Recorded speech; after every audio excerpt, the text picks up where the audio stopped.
Pada tahun 1699 Masehi, di tanah asing yang jauh bernama Afrika Selatan, wafatlah seorang ulama besar. Tubuhnya terbaring di pengasingan, tapi jiwanya telah menembus batas-batas geografi. Namanya Syekh Yusuf Tajul Khalwati Al-Makassari.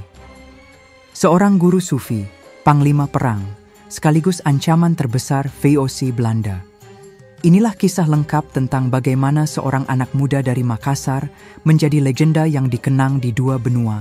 Bagaimana pengkhianatan muridnya mengubah sejarah dan mengapa kuburannya sampai harus ada dua. Lahir pada 3 Juli 1626 Masehi atau 8 Sawal 1036 Hijriah di Moncongloe, Makassar. Syekh Yusuf kecil bernama Muhammad Yusuf.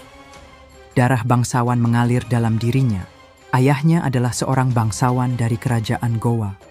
Sementara ibunya berasal dari keluarga ulama. Sejak kecil, ia sudah menunjukkan kecerdasan luar biasa dalam ilmu agama.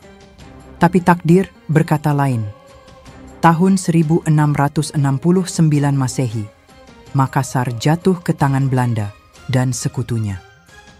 Syekh Yusuf yang saat itu sedang menuntut ilmu di Timur Tengah memutuskan tidak pulang. Ia memilih mengembara lebih lama, menimba ilmu dari ulama-ulama besar, termasuk Syekh Ibrahim Al-Qurani di Madinah. Guru yang sama dengan Syekh Abdur Rauf Al-Singkili, ulama besar Aceh. Tahukah kamu, selama 20 tahun di Timur Tengah, Syekh Yusuf tidak hanya menguasai ilmu fiqih dan tasawuf, tapi juga strategi perang. Ini yang kelak membuat Belanda sangat kesulitan menghadapinya. Tahun 1670-an, Syekh Yusuf akhirnya tiba di Banten, kerajaan Islam terkuat di Jawa Barat. Di sini, ia menjadi guru spiritual Sultan Ageng Tirtayasa dan mengajar putra mahkotanya, Pangeran Sultan Haji. Tapi perseteruan terjadi.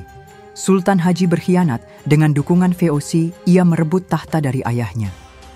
Syekh Yusuf yang setia pada Sultan Ageng Tirtayasa pun memimpin perlawanan gerilya bersama pasukan Makassar dan Jawa.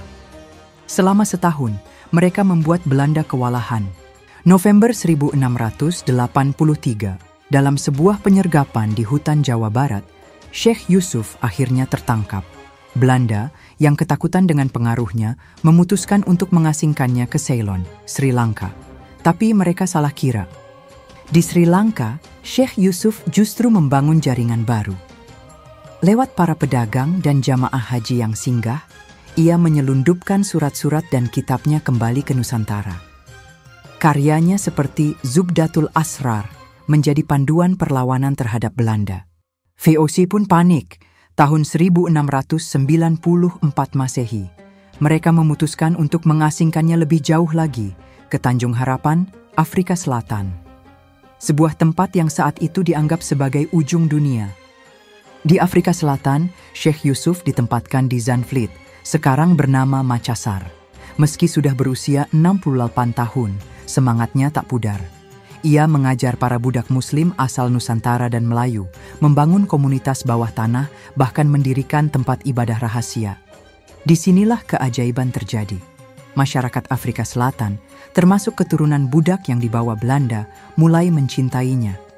Mereka memanggilnya Syekh Abadin Tadia Yusuf, sebuah bentuk penghormatan yang sangat tinggi. Setelah wafat pada 22 Mei 1699 Masehi, kuburan Syekh Yusuf di Afrika Selatan segera menjadi tempat ziarah. Tahun 1705 Masehi, atas permintaan Sultan Banten, separuh jasadnya dipulangkan ke Makassar. Kini ada 2 makam resmi beliau, satu di Lakiung, Makassar, dan satu lagi di Makassar, Afrika Selatan. Hingga kini, setiap tahun komunitas KP Malay mengadakan Kramat Festival untuk mengenangnya. Bahasa mereka masih menyisakan kata-kata Melayu seperti puasa lebaran dan terima kasih, bukti abadi pengaruh Nusantara di sana. Dalam hidupnya, Syekh Yusuf diasingkan 2 kali oleh Belanda. Tapi sejarah membuktikan tak ada pengasingan yang bisa memadamkan cahaya seorang pejuang sejati. Dari Makassar ke Madinah, dari Banten ke Sri Lanka, hingga ke Afrika, kisahnya adalah bukti bahwa pengaruh seorang ulama tidak mengenal batas. Jika kalian terinspirasi oleh kisah ini, jangan lupa like, share, dan komen di bawah. Itulah perjuangan Syekh Yusuf yang luar biasa. Bagikan juga pendapat kalian, menurutmu, mengapa Belanda begitu takut pada ulama seperti Syekh Yusuf? Jangan lupa subscribe untuk lebih banyak konten sejarah yang menginspirasi.